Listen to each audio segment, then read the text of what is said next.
하나님 말씀 보겠습니다. 창세기 5장 21절에서 24절의 말씀을 우리 한 목소리로 함께 합독합니다. 창세기 5장 21절에서 24절입니다. 창세기 5장 21절에서 24절입니다. 함께 합독합니다. 에녹은 65세에 무두셀라를 낳고 무두셀라를 낳은 후 300년을 하나님과 동행하며 자녀들을 낳았으며 그는 365세를 살았더라. 에녹이 하나님과 동행하더니 하나님이 그를 데려가심으로 세상에 있지 아니하였더라. 아멘. 우리 찬양대에 찬양이 있겠습니다. 아멘. 우리 하나님께 영광의 박수 올려드립니다. 자, 우리 시간에도 옆사람, 앞사람, 뒷사람 우리 인사드리겠습니다. 하나님은 우리를 사랑하십니다. 인사하겠습니다. 유튜브로 예배하는 우리 성도님들도 인사드립니다. 하나님은 우리를 사랑하십니다. 자, 오늘 말씀의 제목이 에녹이 하나님과 동행하더니라는 제목을 가지고 함께 은혜를 나누고자 합니다. 성경에는 많은 믿음의 인물들이 등장하고 있지요. 믿음의 조상 아브라함, 그리고 그 계보를 잇는 이삭, 야곱, 요셉에 이르기까지, 그리고 위대한 지도자 모세, 또 하나님의 마음에 합한다고 칭찬해 주었던 또 다윗 왕, 참 많은 믿음의 또 아주 위대한 인물들이 성경에는 참 많이 나와요. 그런데 오늘 우리가 선택한 창세기 5장을 보면 특별한 한 사람이 등장하고 있습니다. 그 사람이 바로 에녹이라는 사람입니다. 창세기 5장은 인류의 족보를 기록한 장이에요. 5장에는 한 가지 문장이 계속 반복이 됩니다. 어떤 문장이 반복이 되냐면 몇 세에 아들을 낳고 몇 년을 더 살다가 죽었더라. 이런 말들이 계속 반복이 돼요. 결국은 이러한 족보를 통해서 우리가 뭘 알 수 있느냐? 인간의 역사에는 결국은 죽음이 있다는 사실입니다. 그 죽음은 누구도 피해갈 수 없는 것입니다. 그런데 한 사람에게만 다른 표현이 기록이 되었다는 거예요. 자, 오늘 우리 눈을 크게 뜨고 24절을 우리 한번 함께 합독해 봅니다. 시작. 에녹이 하나님과 동행하더니 하나님이 그를 데려가심으로 세상에 있지 아니하였더라. 그러니까 죽음의 그늘이 깔린 이 세상의 역사, 그러니까 이 사망의 명부 한복판에 에녹의 기사는, 에녹의 이야기는 다른 리듬을 타고 있다는 거예요. 어떤 리듬이냐?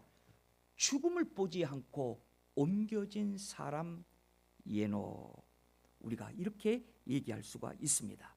여러분, 어떻게 죽음의 역사 가운데에 죽음을 보지 아니하고 옮겨졌다, 어떻게 이러한 일이 일어날 수 있습니까? 이 외의 현장을 성경은 한마디로 결론을 짓고 있는데, 그것이 뭐냐면 하나님과 뭐야 했더라? 동행하였다라는 말씀입니다. 자, 사랑하는 여러분, 우리가 성경에 나오는 많은 믿음의 인물 가운데에서 가장 성경이 얘기하고 있는 기가 막힌 표현은, 아마 이 표현을 따라가는 표현은 없을 거예요. 하나님과 동행하였다라는 말입니다. 여러분, 우리가 이 말씀을 이해가 되어져야 됩니다. 그리고 우리는 이 말씀을 아멘으로 받아야 됩니다. 하나님과 동행했다. 왜 그러냐면 우리의 인생이 단순히 먹고 자고 일하다가, 여러분, 그냥 나이가 되면 인생의 항원이 되면 죽는다고 하면 얼마나 우리의 인생이 허무하겠습니까? 그래서 하나님과 동행하였다. 이 동행의 비밀을 여러분 우리가 정확하게 알 수 있다고 한다면 우리에게 놀라운 변화가, 그 변화 가운데에 우리가 하나님 가운데에 하나님이 주시는 은혜와 평강을 누리며 우리가 이 땅에서 천국의 맛을 느끼며 살아갈 수 있다는 것입니다. 그러면 하나님과 동행했다라는 이 말씀이 우리의 삶에 어떻게 유익을 주고 어떻게 변화를 주는지 우리는 오늘 본문을 통해서 세 가지를 여러분들에게 소개하고자 합니다. 첫 번째로는 하나님과 동행했다라는 것은 무엇이 달라졌느냐? 우리 한번 두 손을 꺼내고 우리 한번 여기를 한번 가르쳐 볼까요? 뭐가 바뀌어졌어요? 언어가 바뀌어졌다는 거예요. 참 이 귀한 말씀입니다. 여러분, 에녹은 65세까지 평범한 삶을 살았습니다. 65세에 무두셀라를 나온 후에 하나님과 동행하기 시작했어요. 그 전까지는 하나님과 동행했다는 말이 없는데 65세부터 무두셀라를 낳은 이후부터 하나님과 동행했다고 성경은 얘기하고 있습니다. 여러분, 왜 하필 이때였을까요? 신약성경 유다서 1장 14절에서 15절을 보면 이렇게 기록이 되어 있습니다. 우리 함께 합독해 볼까요? 아담의 7대 손 에녹이 이 사람들에 대하여도 애언하여 이르되 보라, 주께서 그 수만의 거룩한 자와 함께 임하셨나니 이는 무사람을 심판하사 모든 경건하지 않은 자가 경건하지 않게 행한 모든 경건하지 않은 일과 또 경건하지 않은 죄인들이 주를 거슬러 한 모든 완악한 말로 말미암아 그들을 정죄하려 하심이라 하였느니라. 여기에 14절을 보면 놀라운 사실이 하나가 있어요. 하나님이 에녹을 찾아왔는데 하나님이 혼자 오신 것이 아니라 누구를 데리고 왔대요? 천사를 데리고 왔는데 오늘 14절 한번 다시 한번 보십시오. 하반절에 보니까 그 수만의 거룩한 자와 함께 임하셨나니. 그러니까 하나님께서 에녹을 찾아올 때 수만의 천사들을 대동하고 에녹을 찾아왔다는 거예요. 여러분, 이것은요 성경 66권 중에 단 한 번밖에 기록되지 아니하는 아주 신비한 사건입니다. 여러분, 수천 천사를 데리고 왔다고 해도 놀랄 일인데 하나님께서 수만 천사를 거느리고 에녹을 찾아왔다는 거예요. 그런데 그것보다도 더 놀라운 사실이 있어요. 그게 뭐냐면 에녹에게 하신 하나님의 말씀의 내용이었어요. 그 내용이 어떤 내용입니까? 에녹아, 앞으로 하나님께서 이 세상을 멸망시킬 것이다. 세상에 종말이 올 것이다. 이러한 영적 체험을 에녹이 한 거예요. 에녹이 이때 아들을 낳았습니다. 그런데 그 아들 이름을 뭐라고 지었다고요? 무두셀라라고 이름을 지었어요. 그런데 이 무두셀라의 이름의 뜻은 어떤 뜻을 가지고 있냐면 창을 던지는 자, 이런 이름의 뜻을 가지고 있어요. 그러니까 에녹은 하나님께서 자기에게 찾아와서 종말론적인 예언을 말씀을 주셨는데 그 예언은 자기 아들 무두셀라가 죽을 때에 그 예언이 이루어질 것 같았습니다. 그래서 아들의 이름을 뭐라고 지었다고요? 창을 던지는 자, 이렇게 이름을 지었어요. 여러분, 이러한 창을 던지는 자, 이 이름은 군사적인 용어입니다. 고대에는 전쟁을 이렇게 했다고 그래요. 군사들이 성 밖으로 나갔다고 합니다. 그리고 성문에 창 던지는 사람을 한 사람 세워놓았대요. 군사들이 밖에서 싸우다가 지게 되면 적들이 성으로 몰려옵니다. 그때에 창 던지는 자가 마지막으로 죽으면 그 전쟁은 끝이 나는 것입니다. 창을 던지는 자가 죽고 전쟁이 끝나면 어떠한 일이 일어납니까? 환란이 이때부터 시작이 되는 거예요. 적에게 집합기고 백성들은 포로로 끌려가고 집은 불태워지고. 그러니까 창 던진 자의 죽음은 환란의 시작을 의미했다는 것입니다. 그런데 오늘 성경은요, 어느 부분을 주목하고 있느냐? 이때에 에녹의 인생이 뒤집어졌습니다. 에녹의 인생이 어떻게 뒤집어졌느냐? 하나님의 예언적 말씀이 에녹에게 임하자 에녹의 모든 행동이 바뀌어졌는데, 그 바뀌어진 첫 번째가 뭐였느냐면 에녹의 말 언어였다는 사실입니다. 그러니까 이제부터는 에녹이 자기 생각을 말하는 사람이 아니에요. 자기 감정을 말하는 사람이 아니에요.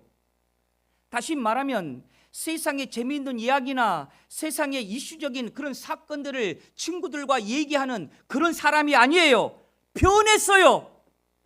어떻게 변했느냐? 오직 하나님이 말씀하신 내용만 얘기하고 오직 하나님의 말씀만 얘기하는 사람으로 에녹이 바뀌게 된 거예요.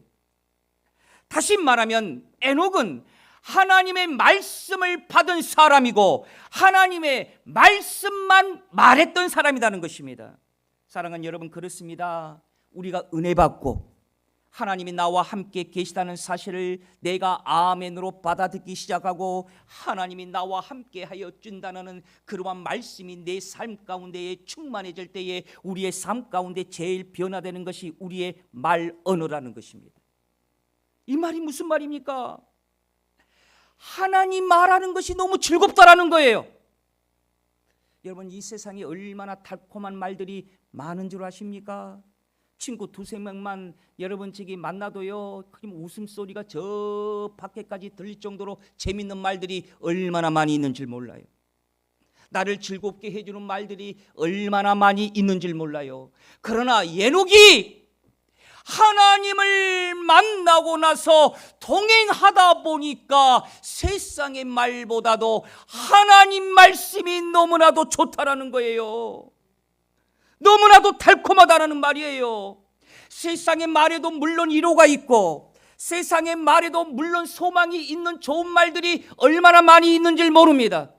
그러나 여러분, 하나님의 말씀 안에는 생명이 있고 하나님의 말씀 안에는 구원이 있고 하나님의 말씀 안에는 우리의 삶 가운데의 모든 생활들을 변화시킬 수 있는 능력이 하나님의 말씀 안에 있다라는 거예요. 그래서 에녹이 하나님과 동행하다 보니까 말이 달라진 거예요. 언어가 달라진 거예요. 그래서 에녹이 사람들에게 이렇게 외칩니다. 종말이 있습니다. 마지막 때가 있습니다. 심판이 있습니다. 이것은 곧 다가옵니다. 그러니까 우리는 이젠 이렇게 살 때가 아닙니다. 에녹이 이렇게 외치고 다녔습니다. 다른 말은 하지 않았어요. 하나님께서 에녹에게 찾아오서 종말론적인 그런 예언적인 말씀을 하니까 에녹은 하나님 말씀만 한 거예요. 제가 종종 설교 시간에 이런 예화를 많이 들지요. 영국에 유명한 설교가이신 스포츠 목사님이 목회할 때에 이런 일이 있었다고 합니다. 어느 날 한 사람이 교회를 찾아왔는데 그분은 그 마을에서 유명한 분이었대요. 술을 먹으면 거친 말로 아주 그냥 그 지역 사이에 이분 모르는 사람이 없을 정도로 아주 그냥 말이 그냥 거치는 사람이었대요. 근데 이 사람이 교회를 찾아왔어요. 사람들이 다 놀랐어요. 와, 어떤 이 사람이 교회를 찾아올 수 있단 말인가. 그런데 이 사람이 예수를 믿고 나서 변화가 되기 시작했습니다. 그래서 어느 날 친구들이 만났는데 친구들이 일부러 이 친구를 시험을 한번 해보고 싶었어요. 술만 먹으면 그냥 거친 말 나오고 싸움꾼이 되고 막 난리가 나는데 정말 이 사람이 예수 믿고 변화되었는지 한번 친구들이 한번 알고 싶은 거예요. 그래서 이 친구를 막 건드렸어요. 막 일부러 그 심을 막 친구를 막 화를 막 돋우는 그런 행동하고 말을 했어요. 그런데 예전 같으면 당장 주먹이 날라오고 멱살이 잡힐 친구고 싸울 친구인데 가만히 있는 거예요. 그래서 친구들이 놀랬어요. 야, 너 화 나냐? 너 예전 같으면 난리가 났을 건데. 그러자 그 친구가 이런 얘기를 했대요. 예전 같으면 그래, 너희들 말대로 나는 너희들에게 욕을 했을 것이다. 그런데 내 입술은 달라졌다. 이젠 내 입은 주님을 찬양하는 입이 되었단다. 그 말을 듣고 친구들이 깜짝 놀랐대요.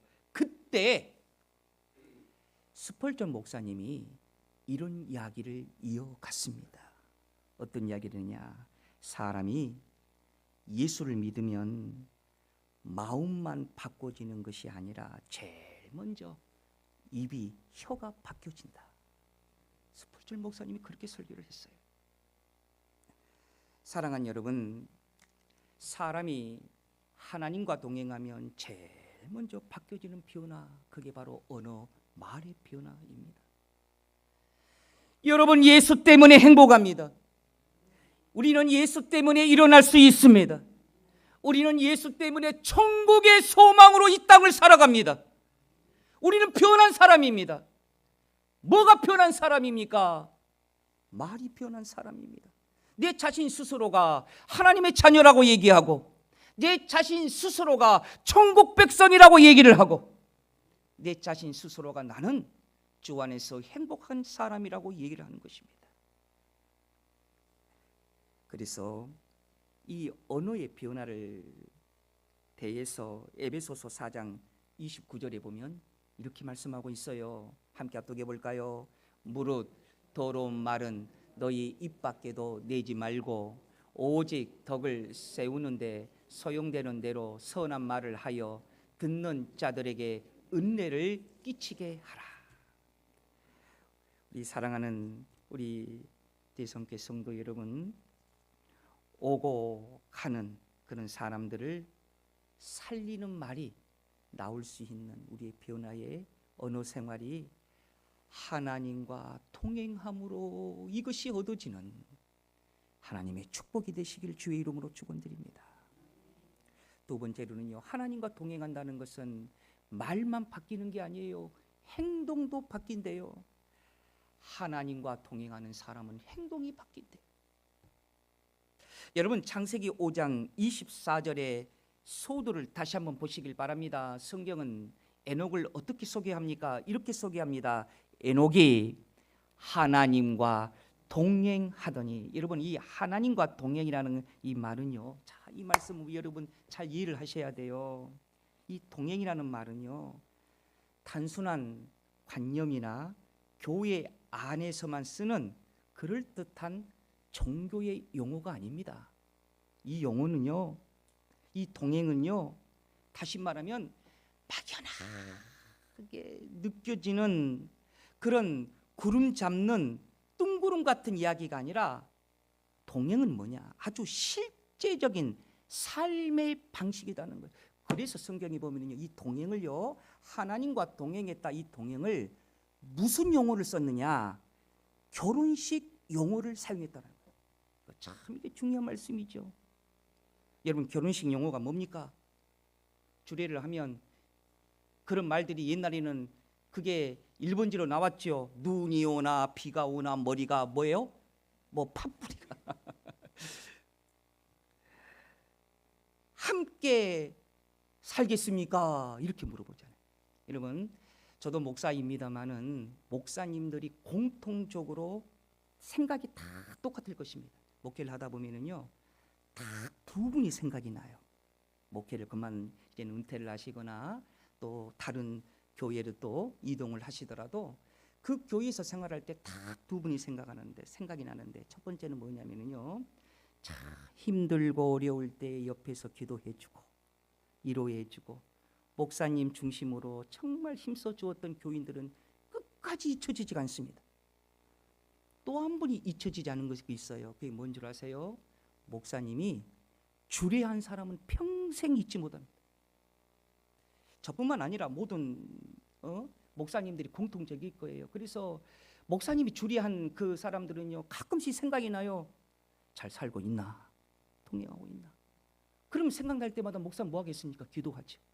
제가요, 며칠 전에 정말 저도 아직 덜 된 목사인가 뭐 누구랑 통화를 하다가 그냥 제가 전화를 통화를 하면서 손이 떨릴 정도로 화를 내본 적이 없는데 손이 떨릴 정도로 그냥 화가 나서 그냥 전화를 끊고 설교 준비를 못하고 그냥 밖에 이렇게 나갔어요. 어찌나 화가 나든지.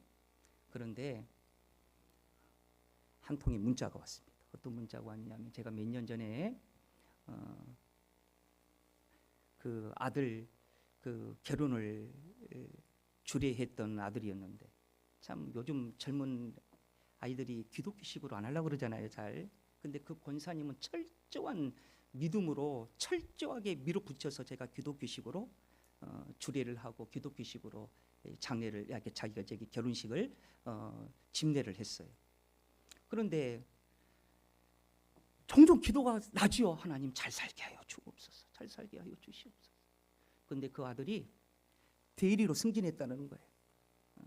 대리로 승진해서 얼마나 좋았는지 엄마에게 목사님에게 목회비 좀 보내주세요 해서 소정의 목회비를 제가 어저께 받았는데 너무 좋다라는 거예요. 사랑하는 여러분, 동행이라는 것이 뭘까? 바로 이 기쁨이 있는 것입니다. 눈이 오나 비가 오나 슬프나 괴로우나 즐거우나 어쩐다고요? 같이 느끼며 산다. 이거 쉬운 일일까요? 쉽지 않습니다. 그래서 하나님과의 동행이라는 이 용어의 결혼식 용어를 사용했던 이유가 바로 여기에 있습니다. 쉽지 않습니다. 여러분들은 결혼 생활을 몇 년 하셨나요? 30년, 40년 그렇게 하시는 분도 이렇게 계시죠. 어떠든가요? 쉽든가요? 처음에는 사랑해요 이러는데 살다 보니까 어찌든가요? 동행한 사람의 눈치를 보며 사는 것이 바로 세상 아니겠습니까? 그런데 오늘 성경에 보니까 에녹은 하나님과 몇 년을 동행했대요? 300년을 살았대요. 결혼식 용어예요. 비가 오나 눈이 오나 힘들 일이나 어려운 일이 있어도 하나님과 살았대요. 그런데 보세요. 이러한 생활 속의 삶의 방식에 결혼적 용어로 접근하는 이 동행이 하나님과 이렇게 살았더니 에녹에게 어떠한 보상이 찾아왔습니까? 24절을 다시 한번 보십시오. 함께 합독합니다. 시작. 에녹이 하나님과 동행하더니 하나님이 그를 데려가심으로 세상에 있지 아니하였더라.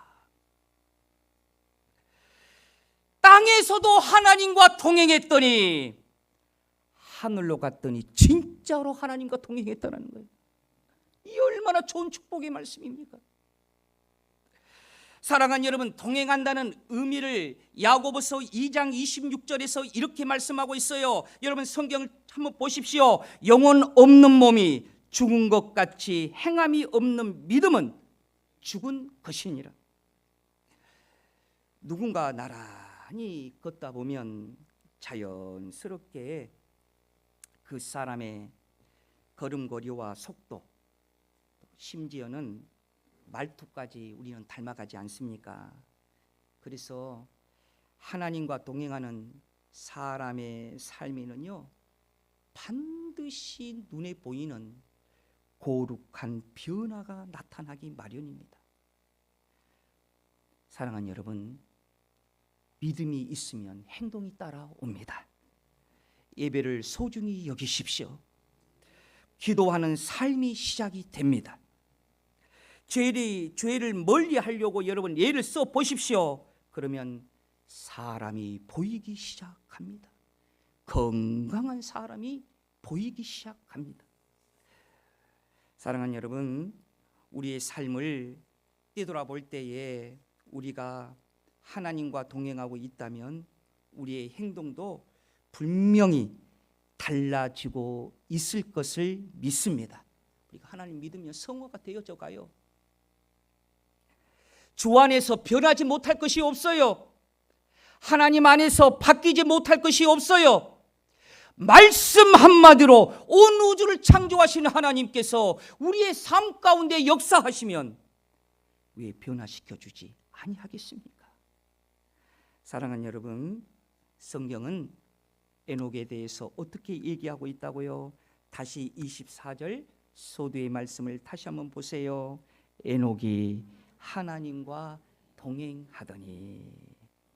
자, 이 말은 단순히 하나님의 마음을 믿었다는 말이 아니에요. 삶 전체가 하나님과 함께 걷는 삶이었다는 것입니다. 그래서 하나님과 동행하는 사람은, 사랑하는 여러분, 우리 한번 따라서 합시다. 주여, 큰 소리 해봐요. 주여, 나를 보고 내 가정에서도 내 지인들도 깜짝 놀라는 역사가 일어나게 하소서. 다 같이 아멘. 하나님이 역사하시면 주변에서 나를 보고 놀라는 역사가 일어납니다. 그게 놀라운 축복의 변화인 것입니다. 자, 마지막으로 세 번째로는요, 참 중요한 말씀인 것 같아요. 동행이라는 것이 뭐냐? 동행은 마지막이 다릅니다. 하나님과 동행하는 사람은 뭐가 다르다고요? 마지막이 다릅니다. 자, 여러분, 성경은 에녹의 인생을 아주 특별하게 소개하고 있다고 그랬죠. 창세기 5장을 보면 계속 무엇이 반복되고 있다고 했습니까? 몇 세를 살다가 죽었더라. 그러니까 아담도 죽었고 셋도 죽었고 에노스도 죽었고 모든 사람이 결국은 다 죽었더라고 성경은 기록하고 있습니다. 여러분, 그래서 우리의 인생의 마지막은 모든 죽음으로 끝나는 것으로 보입니다. 그런데 단 한 사람에게만 다른 표현이 기록이 되어 있다고 했죠. 그 사람이 누구예요? 바로 에녹이에요. 다시 5장 24절을 여러분 다시 한번 크게 한번 합독해 봅니다. 에녹이 하나님과 동행하더니 하나님이 그를 데려가심으로 세상에 있지 아니하였더라. 자, 여기에서 24절에 너무나도 중요한 말씀이 있어요. 여러분 볼펜 있으면 이 부분에다 동그라미 좀 쳐보세요. 어떤 말씀이십니까? 데려가심으로. 에녹이 하나님과 동행하더니 하나님이 그를 어쩌다고요? 데려가심으로. 여러분, 데려가셨다라는 말은 어떠한 말입니까? 하나님께서 그를 하늘로 옮기셨다라는 말입니다. 자, 신약 성경도 이것을 분명하게 증언하고 있어요. 히브리서 11장 5절의 말씀을 우리 한번 다 같이 한번 합독해 봅시다. 시작. 믿음으로 에녹은 죽음을 보지 않고 어쨌다고요? 옮겨졌으니 동그라미. 또 하나님이 그를 어쩌셨다고요? 옮기심으로 동그라미. 다시 보이지 아니하시니라. 그는 또 동그라미 해봐요. 옮기시기 전에 하나님을 기쁘게 하는 자라 하는 증거를 받았느니라. 여기서 에녹을 향하여서 반복적으로 얘기하고 있는 것이 뭡니까? 옮겨졌다라는 말입니다. 자, 사랑하는 여러분, 우리 이 말을 놓치지 마시길 바랍니다. 자, 목사님 보십시오. 에녹은 죽음을 보지 않고 하나님께로 옮겨진 자입니다. 다 같이 아멘. 여러분, 왜 이런 일이 일어났습니까? 성경은 여기에 대해서 분명하게 말씀하고 있어요. 에녹이 하나님과 동행했기 때문이다라는 말입니다. 세상 사람들은요, 무엇을 가장 두려워하느냐? 마지막을 두려워합니다. 그래서 죽지 않으려고요, 몸부림쳐요. 그러나 하나님과 동행하는 사람은 잘 죽는 법이 아니라 잘 옮겨가는 법을 아는 사람입니다. 그렇기 때문에 인생의 마지막 만날 하나님이 낯설지가 않은 거예요. 믿지 않는 사람들은 하나님이 낯설 거예요. 그러나 우리 믿는 사람들은 하나님이 낯설지가 않아요. 어느 믿음 좋은 할머니가, 여러분 이런 얘기 많이 들으셨죠? 임종을 앞두고 있었대요. 자녀들과 가족들이 한없이 눈물을 흘리면서 슬퍼하고 있었습니다. 그때 할머니가 환하게 웃으면서 손자, 손녀들을 바라보면서 이렇게 얘기를 했대요. 왜 울고 있니? 그러니까 손자, 손녀들을 비롯한 모든 가족들이 이렇게 얘기했답니다. 이젠 할머니가, 이젠 우리 어머니가 우리 곁을 떠나시잖아요. 그러자 할머니는 이렇게 대답했대요. 나는 떠나는 것이 아니라 하나님께로 옮겨지는 것이다. 그리고 마지막으로 이렇게 얘기했습니다. 나는 이제 예수님을 만나러 간다. 여러분, 에녹이 마지막이 그토록 아름다웠던 이유가 에녹이 특별해서가 아니에요. 바로 이 말 한마디예요. 옮겨졌어요. 무엇 때문에 옮겨졌어요? 하나님과 동행해서 옮겨졌어요. 우리 사랑하는 우리 대성교회 성도 여러분, 이 말씀 다 같이 믿으시면 아멘. 우리가 하나님과 동행하면 죽는 것이 아니라 천국으로 옮겨집니다. 여러분, 하나님을 잘 믿으십시오. 교회 생활 열심히 하십시오. 언젠가는 우리의 인생에 황혼이 옵니다. 언젠가는 고동하기가 불편해지는 황혼의 시기가 옵니다. 그때 우리는 이 말씀에 힘 얻어야 돼요. 하나님과 동행했더니 어째고요? 하나님께로 어떻게 됐다고요? 옮겨졌더라. 다윗이 이것을 익히 알기에 시편 16편 8절에서 이렇게 찬송했어요. 자, 우리 함께 합독합니다. 시작. 내가 여호와를 항상 내 앞에 모심이여 그가 나의 오른쪽에 계심으로 내가 흔들리지 아니하리로다. 그렇습니다. 에녹의 비결은 항상 주님을 내 앞에 모시는 훈련이 있었습니다. 이것이 바로 동행이랍니다. 자, 우리 믿음의 성도 여러분, 우리 다 같이 아멘할까요? 우리는 하나님과 동행하며 살겠습니다. 여러분, 어떠한 일이 있어도 하나님과 동행하는 삶을 놓치지 말고 사시길 바랍니다. 이것이 우리의 행복이 있고, 여기에 우리의 건강이 있고, 여기에 우리의 안전함이 있으심을 믿으시기를 우리 주의 이름으로 축원드립니다. 기도하겠습니다. 은혜로우신 아버지 하나님, 감사합니다. 하나님의 은혜 가운데 오늘 주신 말씀처럼 에녹이 하나님과 동행하는 것처럼 우리도 하나님과 동행하는 삶 가운데에 하나님께로 옮겨지는 그러한 축복의 맛을 이 땅에서 승리의 간증으로 우리의 입술을 통하여 선포되게 하여 주시옵소서. 믿사오며 거룩하신 예수님 이름으로 기도드리옵나이다. 아멘. 찬송가 50장 찬송드립니다.